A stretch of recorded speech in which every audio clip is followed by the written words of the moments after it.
Good evening, everyone, and welcome to the Book Club of California's live online program, Lost Department Stores of San Francisco. We're just letting people into the webinar now, so we'll be starting shortly. Thank you for your patience.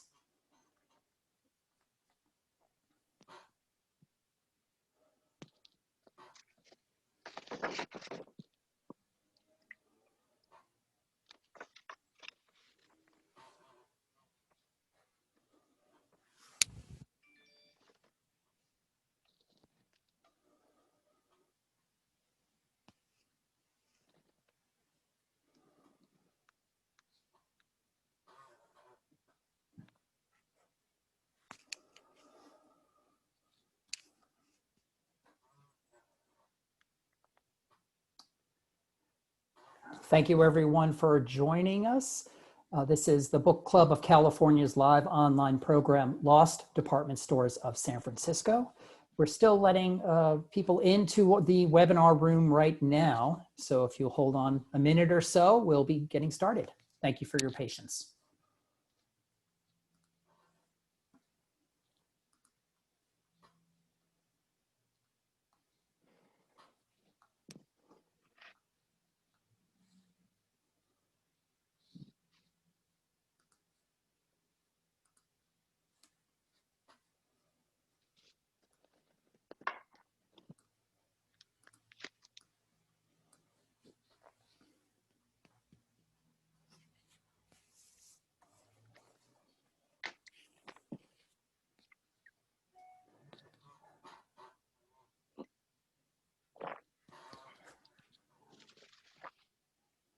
Good evening, everyone, and welcome to the Book Club of California's live online program. We are going to be starting in just a minute. A few more people are making their way into the webinar room, so please be patient. Thank you.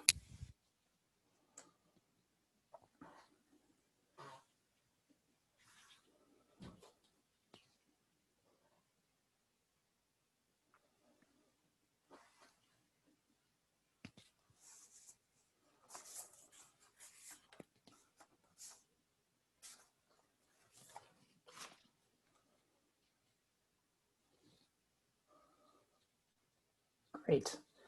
I think we'll get started here. So good evening, everyone, and welcome to the Book Club of California's live online program, Lost Department Stores of San Francisco, presented by Anne Evers Hitz. My name is Kevin Kosick, and I'm the Executive Director for the Book Club of California, and it's my pleasure to welcome you and host this webinar this evening. Tonight, we have more than 180 people registered to join us for this presentation. So for those of you who are new to us, the Book Club of California is a nonprofit member and donor supported organization dedicated to preserving and promoting the history of the book and the book arts. Oftentimes, we do this with a focus on the literature and history of California and the West. Some of you know that the Book Club publishes limited edition books. We have a scholarly journal and keepsakes. We host a year-round series of exhibitions and programs like the one this evening on topics including fine printing, design, typography, bookbinding, collecting, and more. So if you're not a member, or if your membership has lapsed and you're interested in what we do, please consider joining our century-long tradition. Membership dues are modest, but the benefits are many. And we simply cannot do what we do without the support of our members. So I encourage you to visit our website at bccbooks.org to join or donate to the book club. And now for tonight's program. In the late 19th century, San Francisco's merchant princes built grand stores for a booming city, each with its own niche. For the eager clientele, a trip downtown meant dressing up, hats, gloves, and stockings required, and going to Blum's for coffee crunch cake or Townsend for cream spinach. The I. Magnan empire catered to a selective upper-class clientele, while middle-class shoppers loved the Emporium department store with its bargain basement and Santa for the kids. Gumps defined good taste. The city of Paris satisfied desires for anything French and edgy. And youth-oriented Joseph Magnan ensnared the younger shoppers with the latest trends. Tonight, Anne Evers Hitz will look back at the colorful personalities that created 6 major stores and defined shopping in San Francisco. Now, Anne Evers Hitz is a 5th-generation San Franciscan, and she has had a long interest in San Francisco's history, its lore, and its legends. She's also the author of Emporium Department Store in 2014 and San Francisco's Ferry Building in 2017. Anne is a volunteer guide at the Ferry Building for City Guides, a group of local volunteers who give free walking tours of San Francisco. Lost Department Stores of San Francisco, 6 bygone stores that defined an era of 2020, is her most recent book. Now, Anne is a graduate of UC Berkeley. She's a writer, editor, and project manager who has had her own communications consulting firm in San Francisco for over 25 years. She's worked as a publicity director for the University of California Press and as an editorial assistant at publishers Oxford University Press and Farrar, Straus, and Giroux in New York. So if you have questions for our speaker, please use the Q&A function in Zoom.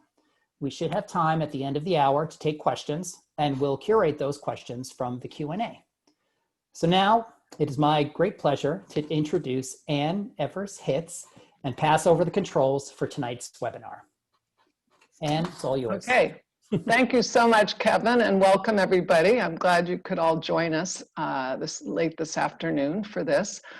If I was in a room, I'm used to giving these presentations to a live audience, but if I was in a room, I would probably start off asking how many of you shopped in the bargain basement at the Emporium or went to the roof rides. Maybe somebody was an elf during the Christmas season. How many went to the ladies' restroom on the 5th floor by Magnan? Or how about working at City of Paris on Normandy Lane? But since you're not live and you can't raise your hands, I'm just sort of setting the scene here for the kinds of experiences that a lot of San Franciscans have. First, I thought I'd go into a little bit about why I got interested in this topic.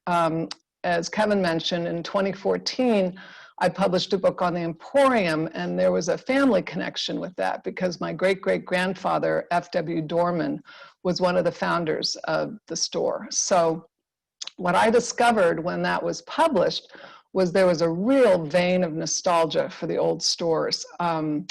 One book event I had at a bookstore, Leah Garchik had put a notice about it in her column.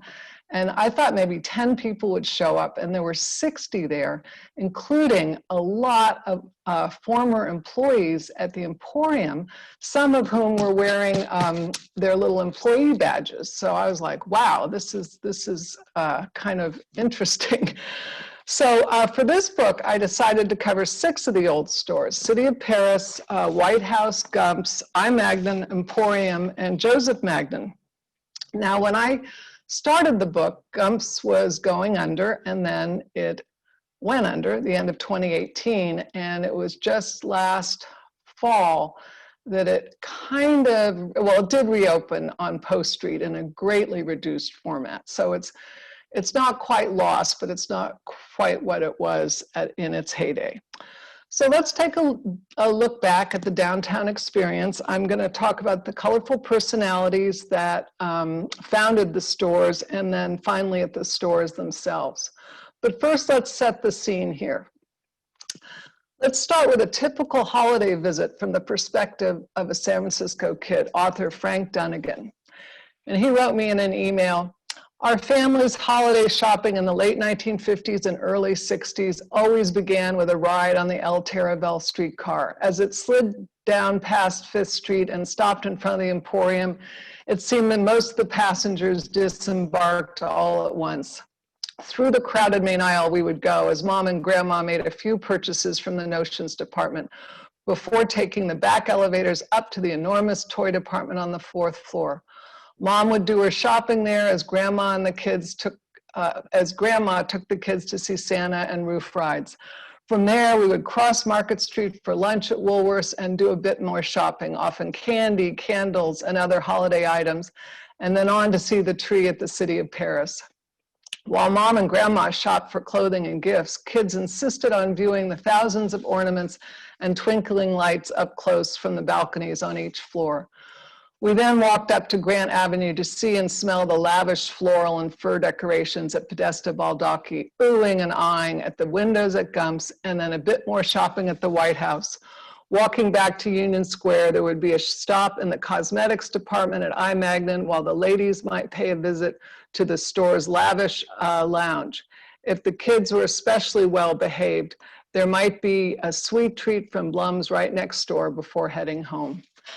So that was the kind of experience I had as a kid. You went downtown and it was a big event. So let's move on to talk about the various stores.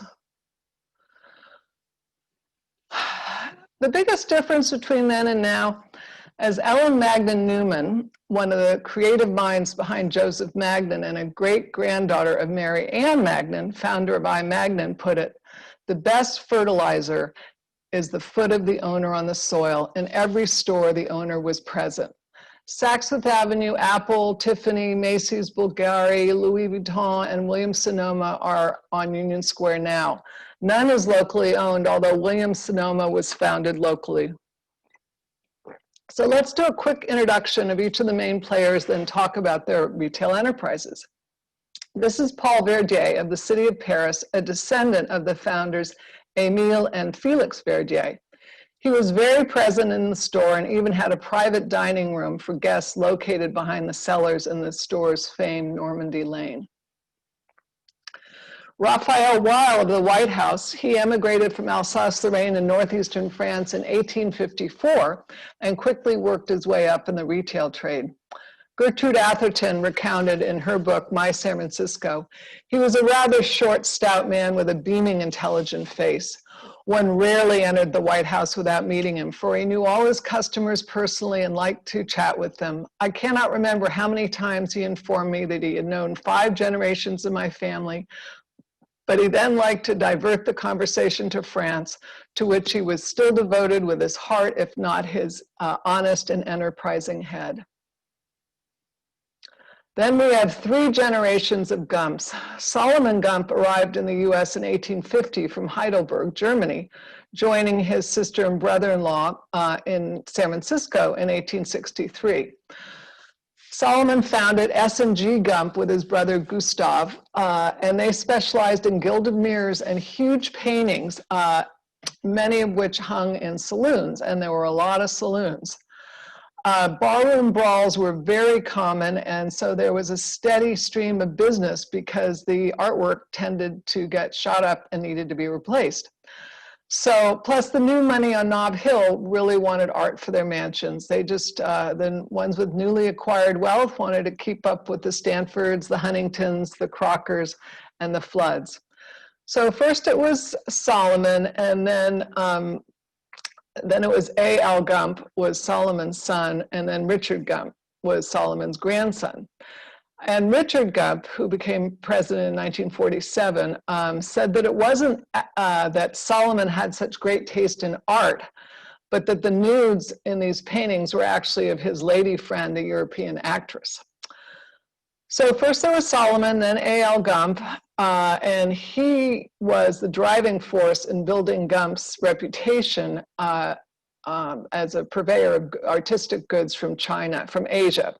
And he could be seen in the store wearing his trademark red carnation. I don't know if it shows here in the slide, but he's in the top left, greeting Gump's customers. His son Richard, who's in the lower right, became president of the store in 1947, as I said, and he was a real Renaissance man. He was an artist, musician, serious composer, designer, bon vivant, and merchant, and lecturer, but he also had a sense of humor, which I like.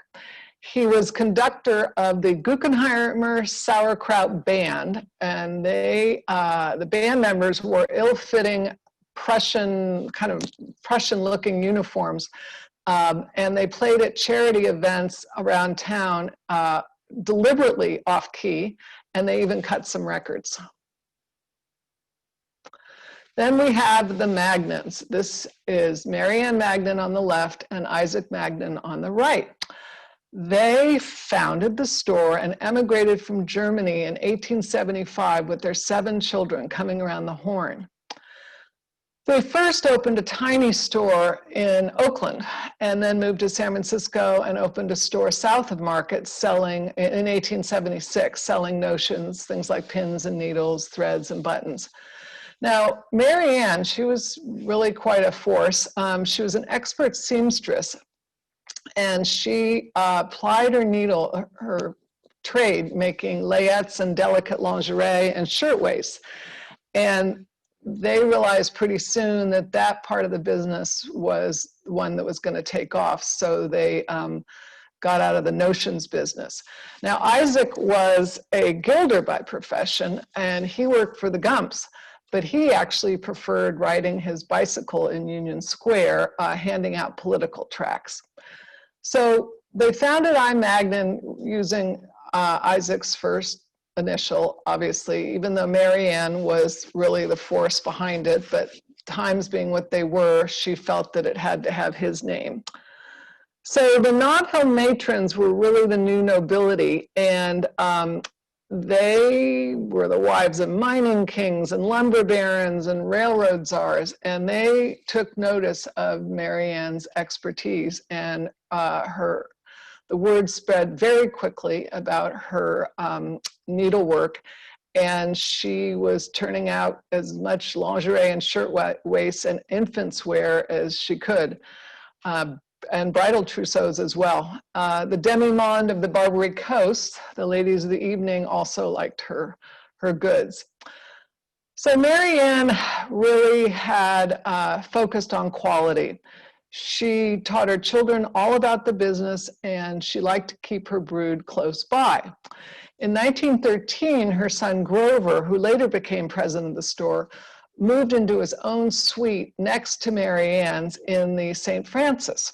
And supposedly there was an unlocked door between their apartments so that Marianne could freely visit.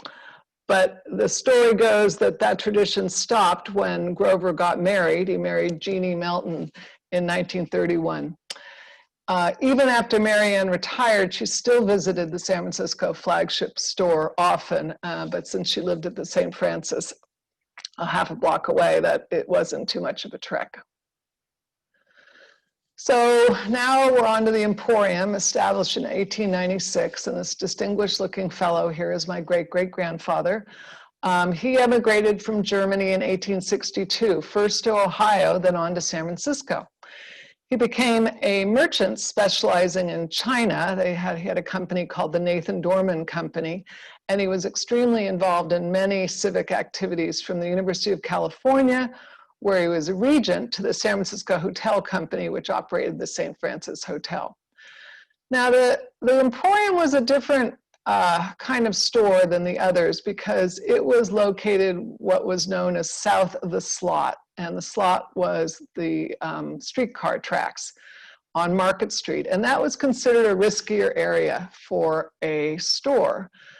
And the store was first founded by another German immigrant named Adolf Feist, who leased the Parrot Building at 835 Market Street in 1893 with the idea of turning it into a large department store.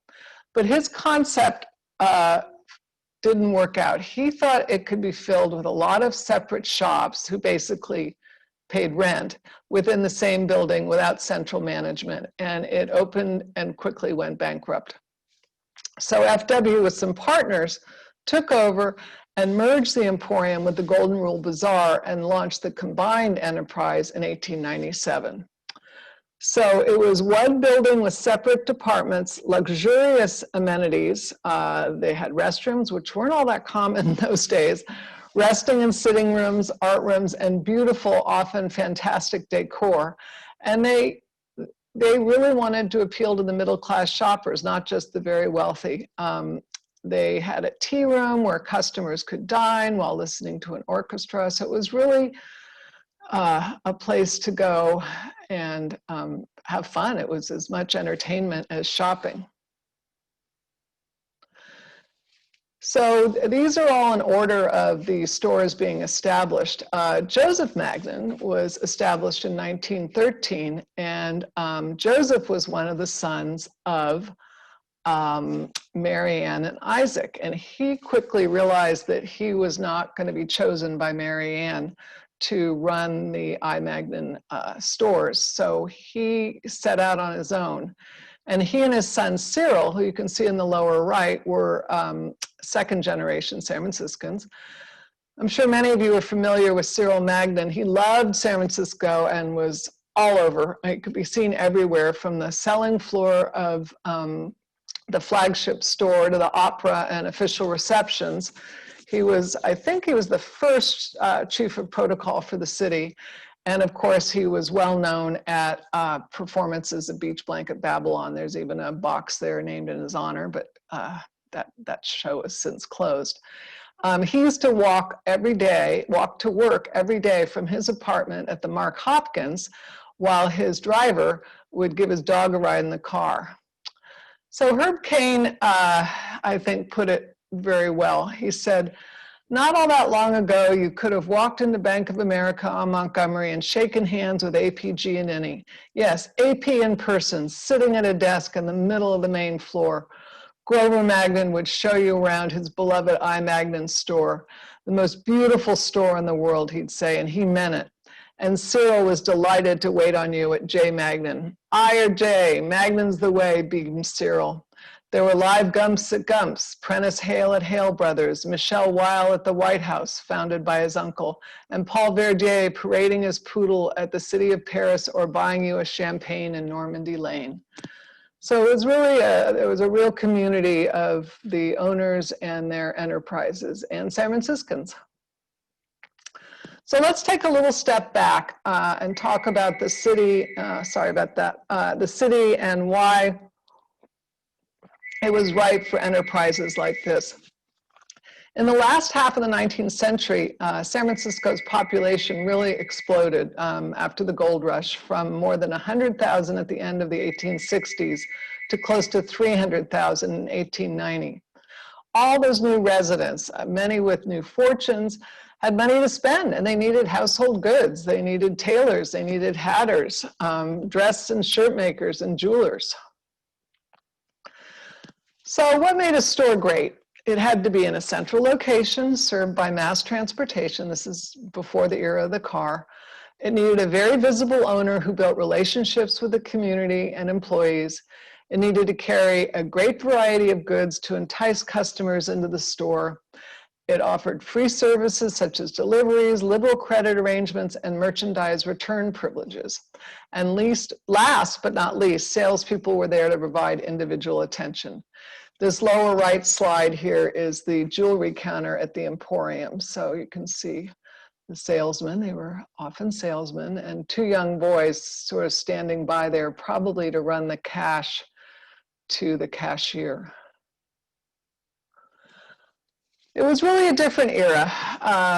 In the early days, many women did not work outside the home and could enjoy a day-long shopping trip with afternoon tea and a concert. There was no internet.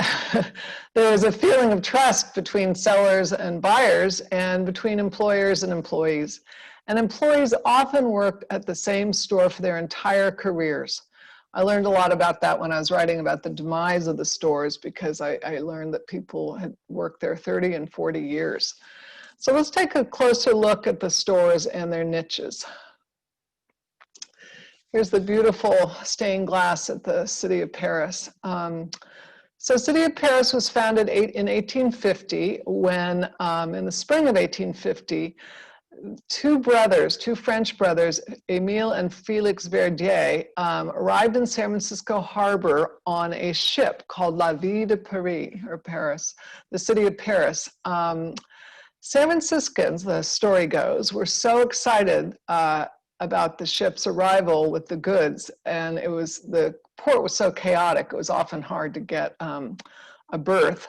They were so excited that they rowed out to the boat to buy all the laces, wines, cognac, and champagne before it could even be unloaded. So the brothers knew they had a good thing going. and the city of Paris retail empire was born. So just imagine those miners, fresh from the goldfields, encountering these beautiful bonnets, Persian shawls, cotton and woolen stockings, petticoats, neck handkerchiefs, laces, and silks that the Verdiers offered. There weren't even that many women in town in the early days, but there was the demand. With the flow of the goods from Paris, San Franciscans were only one ship's voyage away, behind the latest Paris fashions. And the Verdiers had the resources to provide them, as well as baskets of champagne, casks of rare wines, and barrels of brandy. And the city of Paris kept up the tradition of selling fine alcohol right up till their closing. The morning of the earthquake, April 18th, 1906, Paul Verdier was only 24 years old. He was the manager of the store, and he lived at the St. Francis Hotel. These people seem to live in hotels. Anyway, he was rudely awakened by an armoire toppling over, and he recalled in his memoir, "I had only one thought, burglars. But it didn't take long before I realized that it was an earthquake. The noise was like the rush of wind through a forest, with the difference that instead of trees, it was steel beams that were groaning. I went immediately to the store, which was a block from my hotel. The window mannequins had fallen face down as fallen soldiers, and the wall of a neighboring building had smashed through a skylight. Besides this, there was very little damage." Little did Paul know of the conflagration that was to come. As we know, it was the 3 days of fire that really caused the most damage. He and his father, Gaston, who was visiting from Paris, went to the store to move some of the more precious merchandise, but they were only able to save a fraction of the stock. They collected books and documents and some cash that was in the safe. And then, I love this, it's very French, they went off to have lunch at Marchand's, the city's best French restaurant. Paul said in his memoir that it was the last meal the restaurant served before flames consumed it. That evening, Paul headed back in his buggy in the direction of Union Square, and the sky was black. Ashes were everywhere, sort of like last week on the West Coast. And crossing Van Ness Avenue, a half-burned piece of paper fell into his carriage, and it turned out it was an invoice from the city of Paris, which he recognized immediately by the letterhead, of course. And at the corner of Mason Street, Paul was stopped by a police cordon, and he explained that he was on his way to the store, of which he was manager, and the policeman just looked at him and said, "The city of Paris, but it no longer exists. It burned down about an hour ago." So the store recovered and went on for 7 more decades on the corner of Geary and Stockton. It featured clothing for the entire family and the famous Normandy Lane, where one could find all things French. It had art exhibits. It thrived for a long time. The holidays were a real high point. The city of Paris tree appeared as if by magic on the Monday after Thanksgiving at 9:30 a.m. when the doors opened. There was the 4-story, 35-foot tree completely decorated, turning on a 7-foot platform. You can see it there on the left.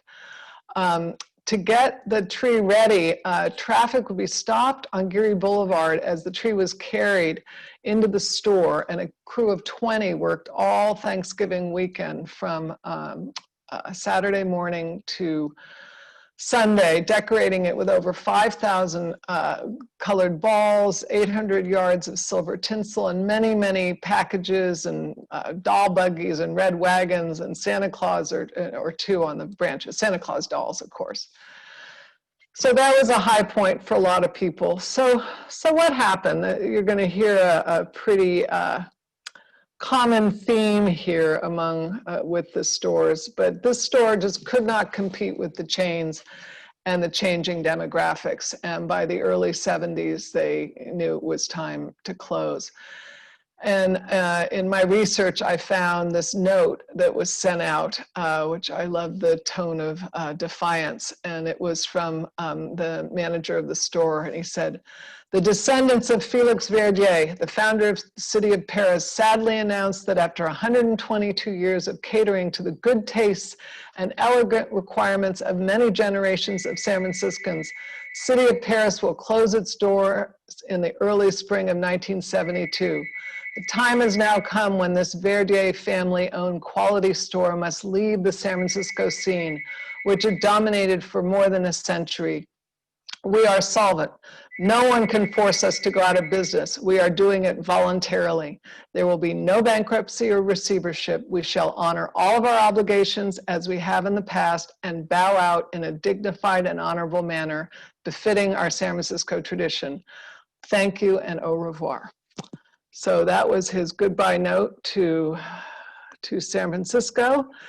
As you might be aware, there was a huge planning fight about the store and the building. Neiman Marcus bought it and said they were going to keep it the same, but then they discovered problems and huge lawsuits and many fights with the planning department. But it became, they maintained some of the inside, but basically it's a Philip Johnson design on the exterior, which was not very well received at the time. So let's talk about the White House and Raphael Weil, San Francisco's merchant prince. He was very outgoing and personable, a popular figure, one of San Francisco's leading citizens. And he set the tone for customer service and graciousness. An often cited story about his philanthropy and community involvement was after the '06 earthquake, he quietly ordered a shipment of 5,000 dresses and undergarments, 16,000 items total to be brought around the Horn and distributed to female refugees. And in his office, he kept a silver loving cup that had been presented to him by these recipients, along with a book containing 250 names of the grateful recipients. Now, when I say he quietly did this, I'm not, in my research, I learned that he didn't do anything very quietly. He loved using the media. He had more articles written about him than anybody else. And a typical headline in the flowery prose typical of the era was, France honors Raphael Weil, well-known merchant is made Chevalier of Legion of Honor. Weil celebrates his 75th birthday. White House employees present silver book and stand to proprietor. Raphael Weil, resident here, 59 years Friday. So on and on with little articles, just keeping the White House and Weil's name in the news.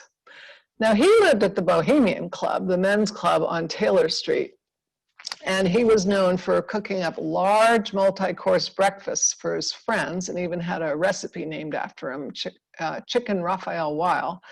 And heaven help you if you were late. Now, this is something I couldn't find a whole lot about, but I did learn that he quit the club suddenly when his nephew and heir, Michelle Weil, was turned down from membership around 1918. And from what I can tell, that was when anti-Semitism was on the rise and the clubs were less open to having people who were Jewish as members. So he quit and went to live in a hotel. Now he died in 1920 and his nephew Michelle took over, but no one was as well known and associated with the store as Raphael Weil. It was a grand building located on the corner of Grant and Sutter. It had a fleet of distinctive White House delivery trucks, white of course, that traveled throughout the city delivering goods, many goods over the years, over 28 million packages according to company lore. But during World War II, the trucks were outfitted to be ambulances if necessary. It wasn't necessary, but in '46, the store let UPS take over, citing that there would be more efficient service for customers and less traffic congestion in the city. And all White House drivers were guaranteed a job at the same salary. I love this formal old picture. This is from the Bancroft. This is the White House glove department circa 1899. And I spoke with a woman, a San Franciscan named Lolly Erlanger, and she worked at the store in the fragrance department as a teenager during the war years through a program with her high school. And she says she was fascinated by the White House's glove department. She said, when you wanted to buy gloves, you placed your elbow on a little pad, and then the saleswoman would work the leather glove over your hands.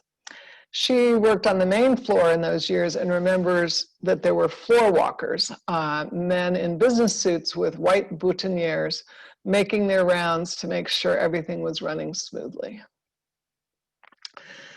So this store went under in '65, so it was the first one to close after 111 years. By the mid-20th century, the store had just lost its cachet. It had a very inefficient floor plan. It was actually 4 buildings all sort of next to each other with 4 different landlords. And they lost $2 million in an expansion to Oakland.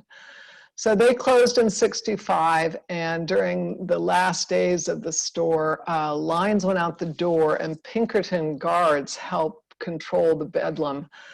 850 employees were out of a job. On to Gumps. So when I was growing up, when a young woman in San Francisco from a certain social set got engaged, it was just assumed that she would register for her wedding gifts at Gumps. On the second floor of its flagship store at 250 Post, very knowledgeable salespeople would lead the newly engaged woman through the myriad china offerings from Lenox and Wedgwood to Huchen, Ruther, Heron, Saraline, and Haviland. And a full room was dedicated to Baccarat crystal. These days, I think you register on Etsy. But in those days, if you wanted to set a pretty table, Gumps was the place to go. So A.L. Gump, seen here in the top left, he worked in the store. He loved to greet customers in the store. And he had a phrase that usually proved irresistible. And he would say, now I really want you to have this. Story goes, one time he was helping a well-known actress and used that line on her as she tried on a jade necklace. She said, thank you very much, and walked out of the store, assuming it was a gift from the benevolent retailer. So I guess he didn't use quite that line again, so there wouldn't be a misunderstanding. Now, A.L.'s son, Richard, who I said became president of the store in 1947, he was very strict about whom they hired. He didn't like people who worked in merchandising who had poor taste and big reputations. He's the one who came up with the tagline, good taste costs no more. He wanted to broaden their appeal to more middle-class shoppers after the war. In 1951, he decided that all current employees and applicants would take his 137 question design test. So he made them work at knowing good design. As he said in his oral history, I picked out about 200 pictures of all kinds of things, rooms, objects, old and modern. And the test subjects are supposed to select and say whether they're good or bad. I never found anybody with good taste who did badly on the test or anybody with poor taste who did well on it. I wanted someone who had a feel for merchandising as well as a feel for the use of things. So here's the store at 250 Post, and on the right was their store that they moved to at 135 Post in 1994. The store was sold in 1969 and went through various owners. And as I said, ended up closing at the end of 2018.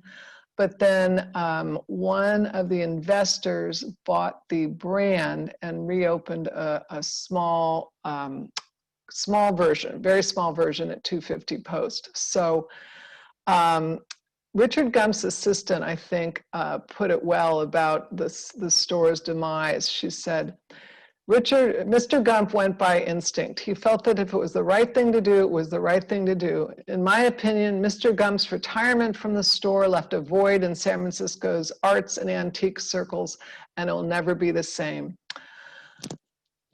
So we'll see how the new store does. As we all know, retail is having a bit of a tough time right now. So, all right, Anne Magnan. We talked a bit about Marianne and Isaac here in the lower right. Let's talk a little about who the Anne Magnan woman was. She trusted Anne Magnan to choose items of the highest quality, whether it was a bottle of perfume or a dress. She was a dedicated customer who, after her initial visit, would often just call her salesperson to order. Her salesperson would keep notes in her blue book of all her clients' preferences. The Anne Magnan woman might have a trust fund which only paid out once a year, so she would charge everything at Anne Magnan and they would wait to be paid until her annual check came in. If this woman needed a new lipstick, she could call in her order, her driver would pull up at the door and the Anne Magnan doorman would hand her driver the package. I don't think all the customers were quite this rarefied, but they did like going after the higher end market. The store was in various locations, but by the 1940s, it was time for a new flagship store in San Francisco. Grover Magnan was president by this time, and he had his eye on the 10-story Butler building at the corner of Stockton and Geary, right across from City of Paris. He and architect Timothy Pfluger got to work. Now, Grover hated pigeons, and he made sure the new building facade would not be a welcome place for the birds. And he said, when I hired architect Timothy Pfluger to build this store, I told him to make it pigeon-proof. I live at the St. Francis, and I could see what the birds had done to that building. So Magnan's has no ledges or cornices where a pigeon can get a toehold.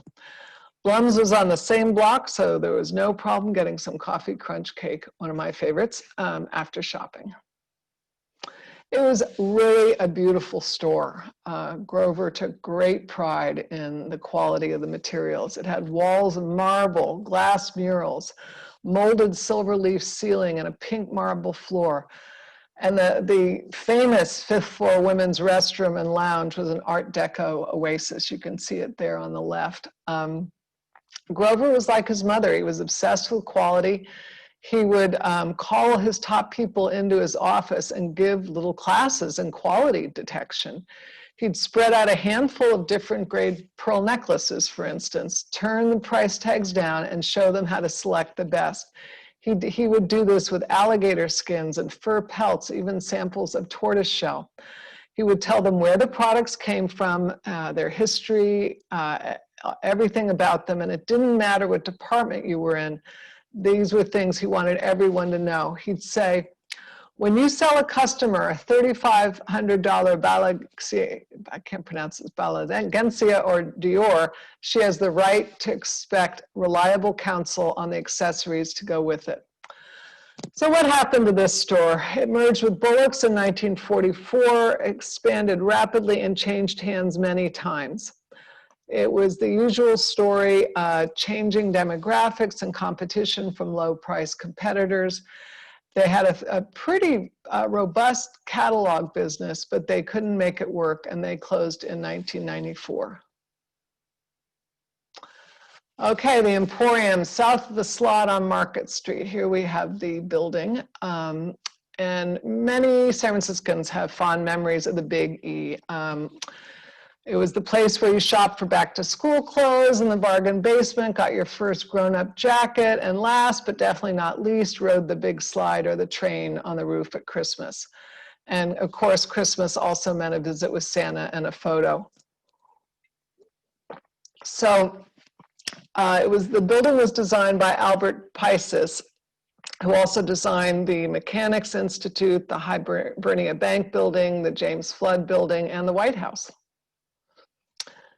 Here we have on the left, this is 1905, shows the bandstand in the dome. The store had its own orchestra with John Marquard as director and Mrs. Marquard as harpist. Concerts were held 3 times a week on the elevated bronze stand. Now, when I was researching the book, I'm a member of some Facebook groups about growing up in San Francisco, and I decided to ask people for some memories about their downtown experience. And I got hundreds of replies, but here are some ones about the Emporium. Here's this person who says, I remember my mom taking me down there, this is the bargain basement, to find sales for clothing and such. My favorite and somewhat violent memory was when they were having a sale on flatware, and mom found a style she liked, but the challenge then became to find 8 matching place settings.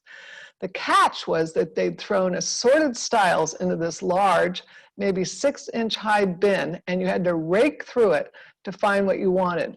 My mom handed me this large salad serving fork, showed me how to stab into a section, then pull it towards me so I could sift through the utensils and other people's hands in order to fulfill her twisted desires.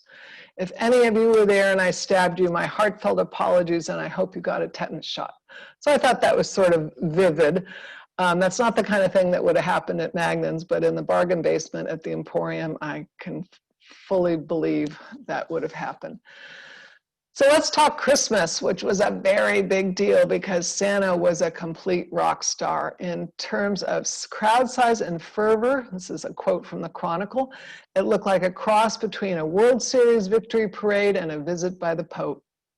Santa always rode in style, whether it was a horse and carriage in the very early years or the cable car Santacade in the 40s and 50s. So on the day Santa would come, parts of Market Street and Powell were shut down and packed with tens of thousands of people wanting to see Santa arrive. And every year they had to come up with something else to wow people, whether it was 5,000 helium balloons, baby elephant, miniature horse, ice skating queens, you can see them here in the lower right, or assorted drummers and buglers.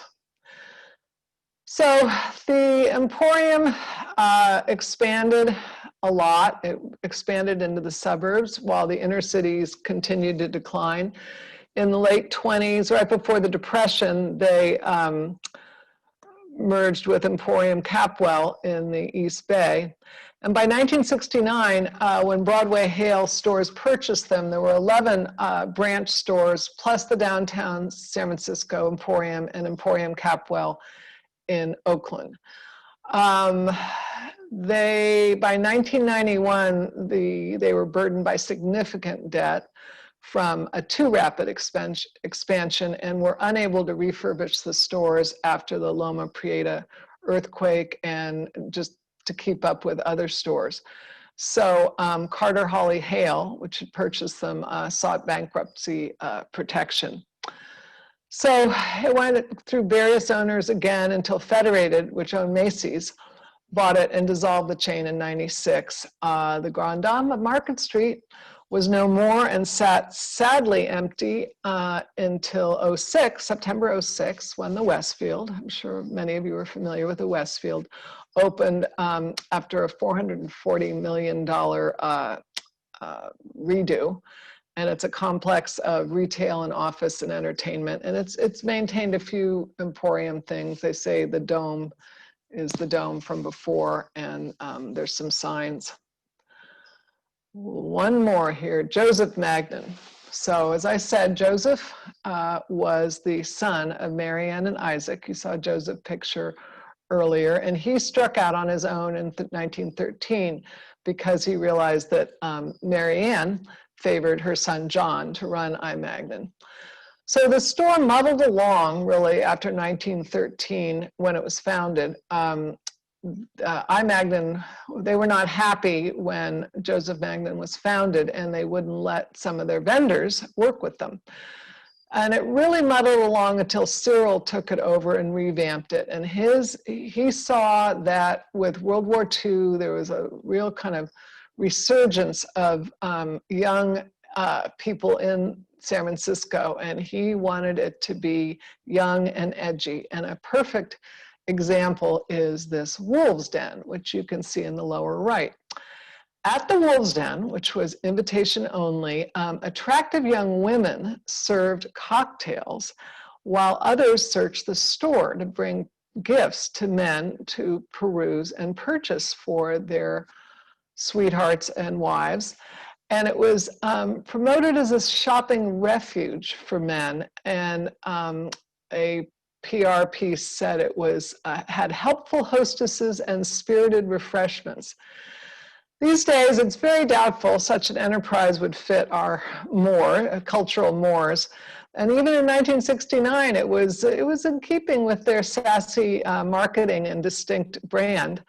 But Ellen Magnan Newman, who I spoke with a few times, said it was as much about reducing returns as increasing sales.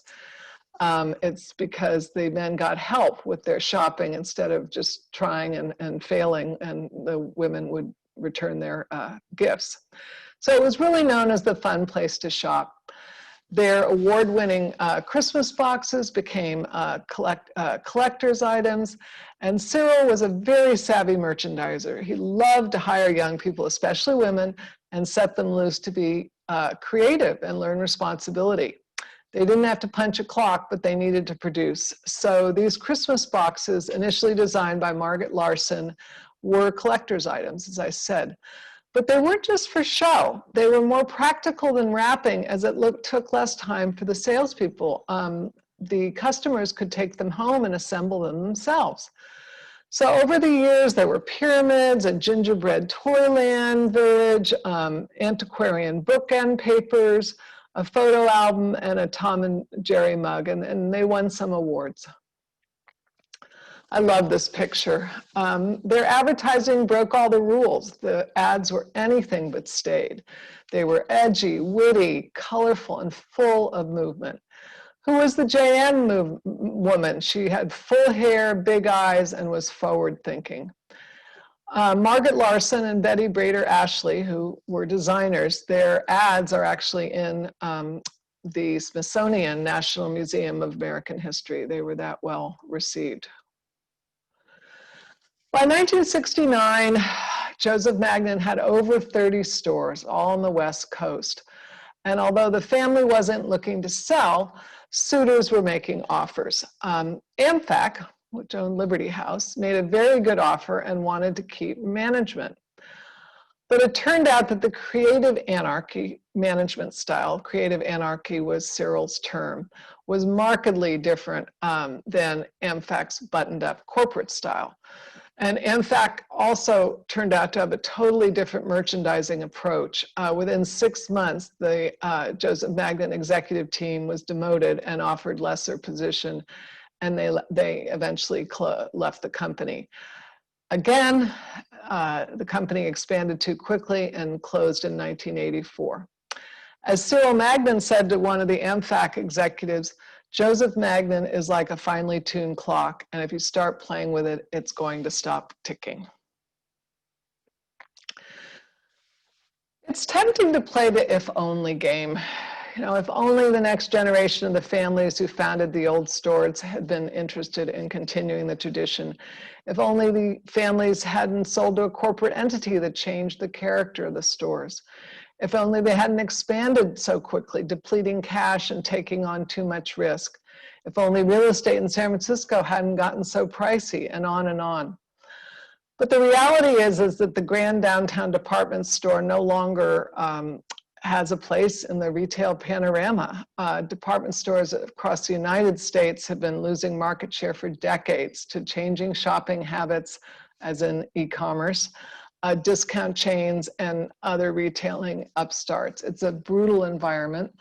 And I mean, since I started working on the book, I can't tell you how many of the stores have closed, I mean, or are in bankruptcy. And the pandemic has not helped. I have no idea what everything's going to look like when we come out the other end of this, but the stores are not doing well.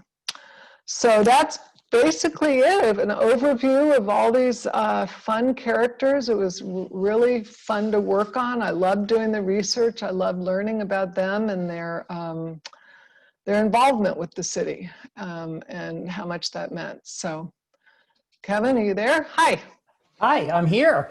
That was so amazing, terrific. There's so many great comments in the chat that I'll share with you later about memories of people going to some of these stores with their families around the holidays. And I think that was kind of the overwhelming theme in the chat, when people were, basically nostalgic, right, for the good old days of some of Right. the great department stores. There also were a number of questions, and you just touched on it here at the end about the future of the department store, and it sounds terrible. Well,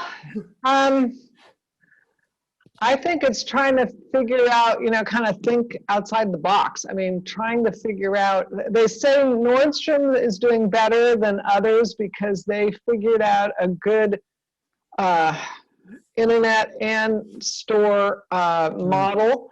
So they were really heavily invested in internet from the beginning.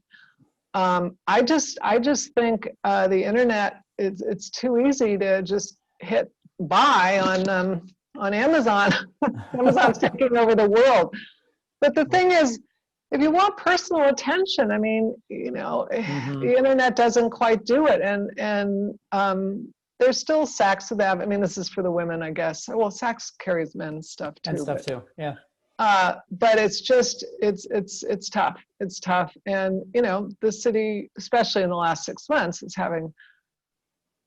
just lurching through what we're going through. And so we'll just see. Yeah. Well, I think one of the things that was clear when you were talking about each of the kind of empires of these department stores was the unique experience, that in-person experience that they each created, and each one was a little different, right? The Anne Magnan woman experience and the holiday Christmas experience at the Emporium.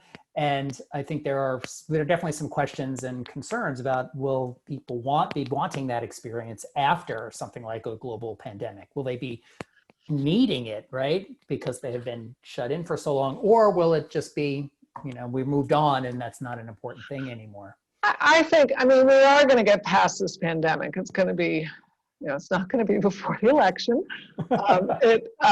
It's going to take a couple of years. That being said, San Francisco had a pretty intractable homeless problem even before the pandemic. And people aren't as enthusiastic about going to Union Square. The city is just really struggling with that problem, and the pandemic's not making it any easier. So it'll be interesting to see what emerges. Mm-hmm. Yeah, there's some comments about, will we be longing for the department store experience when this is over? So that's a little bit about, I guess, the future of the department store. But what I thought was another question that I thought was interesting were, what are the qualities that you would say that all of these kind of 6 major department store phenomenons of the founders or the pioneers, like what were the qualities that they had maybe in common that made them so successful? I think they were really part of their communities. They really, Anne Magnan was very involved with many, I'm not talking about Isaac, I'm talking about the store. Held a lot of nonprofit fundraisers and things like that. The people themselves, I think they worked really hard. I think they knew their customers. They knew San Francisco. They found a certain niche.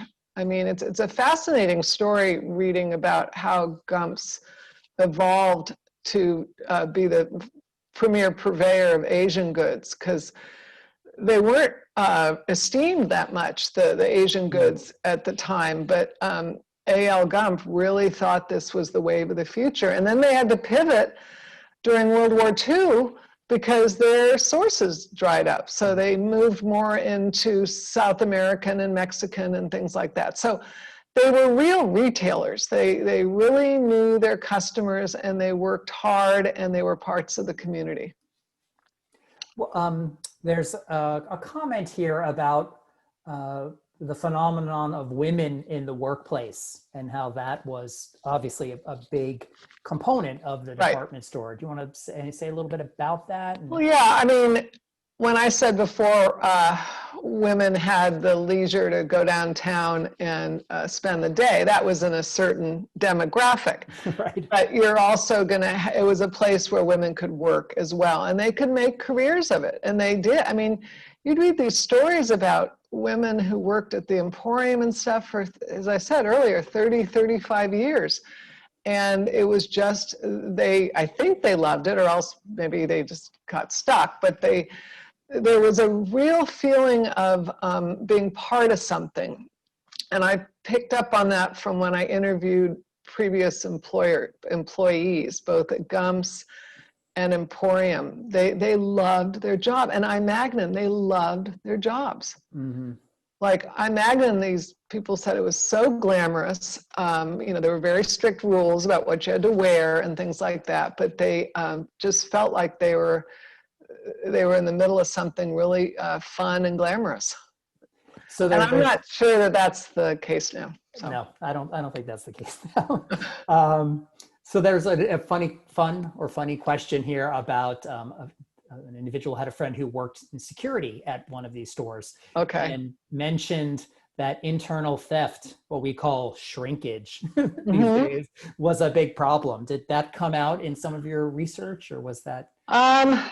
I know that this young woman I spoke to who had a job when she was in college at Gumps, she talked about how they actually wore the jewelry. They had to wear a like a sweater with a little bit of an opening here so they could wear the jewelry. But when a $50,000 necklace disappeared, that custom was stopped. Mm. So why. I think shrinkage, I mean, I think it's a problem no matter what, but you need, nowadays we have all sorts of electronic ways to try to keep it to a minimum. You mentioned a couple of examples of branches or satellite stores outside of San Francisco. Right. You clearly focused on what was happening in San Francisco, Right. but were there other ones, or maybe can you recap some of those again for us? Because you mentioned a couple of Oakland. Emporium was like Santa Rosa, Almaden, I think San Jose, just lots of little branches. Now, Anne Magnan, they really went for like the higher end thing. No surprise. They would kind of be like in resorts, like Palm Springs and I can't remember all the names, but they went. They started off having little mini, almost pop-up stores within resorts, like the Coronado in San Diego, and I'm not sure they had one there, but that kind of thing. And then they actually opened branch stores. So they really kind of dotted the West Coast. Joseph Magnan, there's a wonderful story in the book about opening in Las Vegas. Wow. And Ellen Newman is a great storyteller, and they did their opening in the middle of the night because they were told everybody sleeps during the day in Las Vegas, and we might as we'll get all the attention if we open at night. And it was like a really big deal. I mean, like opening a casino or something. So they open stores very strategically, and but strategic as you can be, it's a little tough to manage growth and cash flow and all those things. So anyway, I don't know. I can't list all the different branches off the top of my head. The only one, City of Paris didn't really branch out, and White House, their move into Oakland did not go well. So, but the others all brand, and Gumps they had one in Waikiki. They had a store in Waikiki, and maybe one other, but didn't have a lot of Gumps. Were those I guess they were like just mini department stores. They weren't the mass, or like a pop-up or a They were, but Gumps, of course, was very precious. I mean, they did it just right. Can you mention anything about how maybe unions were involved in some of these stores? I saw some pictures when I was doing research of some strikes. I can't say which stores had unions and which didn't. I'm sure some of them were unionized, but the stores, I didn't read a lot about big management versus employee problems. The management, or maybe this is just, the story were pretty benevolent. I mean, the Emporium had a country club in Ross, near Ross, for its employees. Huh. They could go over there and swim around Lagunitas. They could swim and picnic or whatever. And I mean, that is so far from corporate life now. The I think they took better care of their employees, I think. Yeah, there was a couple of comments in the Q&A or the chat about, treating employees really well might be a great strategy now, right? Was then and might be now or in the future. There's also a number of comments in the chat, which I'll share with you, about people's recollections of satellite stores for like an Anne Magnan in Pasadena and things like that, in case you're interested and want to add that. But I can send that to you later. And talking to the people I talked about, of course, they were sort of a self-selected group because they wanted to talk to me and they were enthusiastic. They were just really enthusiastic. Like one woman said, the one who worked at Gumps, she said that they accommodated her schedule so she could continue to go to Berkeley. I mean, they really worked with her so she could work and go to school, and she loved it. She was very grateful. She said she learned a lot. Yeah, there are some very passionate people here in the chat and the Q&A too. So I'll share that with you. Okay. And folks, if we didn't get to your question, I'm going to, again, share all of these with Anne, and she may give me some answers or reach out to you directly with some of your questions or information. But we'll kind of end with one more question, which was well, kind of a two-parter. One is, how do you go about the research for all the histories of the stores and the people? Clearly, you've mentioned interviews, but I know you've told me about hunkering down in a library. And I love libraries, so they know me by by name. On the 6th floor at the San Francisco Public Library is a wonderful room full of San Francisco history, and not everything is digitized. I mean, that's the fun part. Is you think, oh, everything must be online. Well, it's not. All these places, the Bancroft, everybody's got boxes of things that aren't digitized. So I was very lucky because the Anne Magnan papers were donated to San Francisco Public, so they were all there. The Emporium papers are at the Bancroft. Couldn't find, a full everything on the other stores. I had to dig, but it's everything from newspapers to not the primary research, but then books that have been published. And you just follow up leads and talk to people. And it takes me took me about 2 years of working, maybe 30% time on it. But librarians are your friends. They love a search. They love a search. And when I went up to Sacramento to the California State Library, they were like really excited to see me. And this was, and they for the Ferry Building, they brought out some photos that had never been digitized that were wonderful. So it's a detective hunt, and I enjoy it. And I'm not working on a new book right now because I can't go to the library.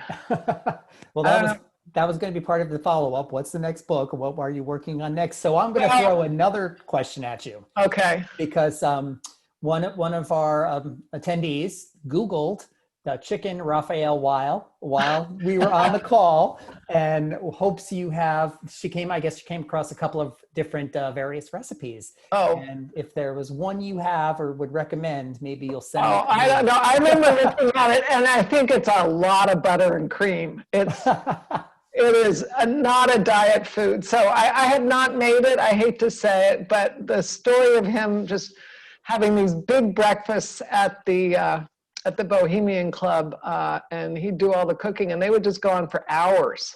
So I can't recommend one over the other. You'll have to try them all and let us know which is the best one. Right. Wow, that was terrific. There's lots of great comments. Oh, good. I'd love to see the comments. Yeah, I can send them all to you. I get them all downloaded, and lots of great memories. I think people are sharing of their experiences at some of these, again, mostly around the holidays. So thank you everybody for sharing those. And again, I'm going to share them with Anne. Right. And again, thank you, Anne, our speaker. Well, thank tonight. you. Thank you all for showing up. I'm thrilled. It's always fun to do this. I wish we could be in a room together, but sitting 6 feet apart with masks on is not my idea of fun. So this is a good second. Yeah, I And think we thank had you, about Kevin. I think we had about 150 people at the height of the registrations attending tonight. So thank Great. you all for attending this Book Club of California program. I hope you'll join us for our next online program. It's called In the Beginning Was the Word, the first wine writers of California, Frona Eunice White and Leon Adams. That's going to be on Monday, October 12th from 5 to 6:15, again, here on Zoom. And that's going to be a live online presentation by Axel Borg, who's the Distinguished Wine and Food Science Bibliographer Emeritus for the University of California, Davis, and Julianne Ballou, who is the Warren Winiarski Wine Writer Collection Fellow in the Special Collections up at the Shields Library, again, at the University of California, Davis, wine experts. So this presentation tonight was all about department stores. The next one, again, on October 12th, is going to be all about wine. And you'll be able to register for that event online at bccbooks.org/programs or using the link that's in the weekly programs emails that you may be receiving from the book club. Also, information about Anne's book is going to be in the follow-up email for all attendees that you'll be getting tomorrow. There's a bunch of links in there about how you can actually buy the book, including a special offer for a signed or an inscribed copy from Anne will be in that email. So look out for that. I know a couple of people mentioned it in the chat and the Q&A, how to get the book. So there's a couple of options in the email that you'll be getting tomorrow. So again, thanks everybody for joining us. I hope you have a wonderful evening. Thanks again, Anne. Be well and stay safe, everyone. Okay, thank you.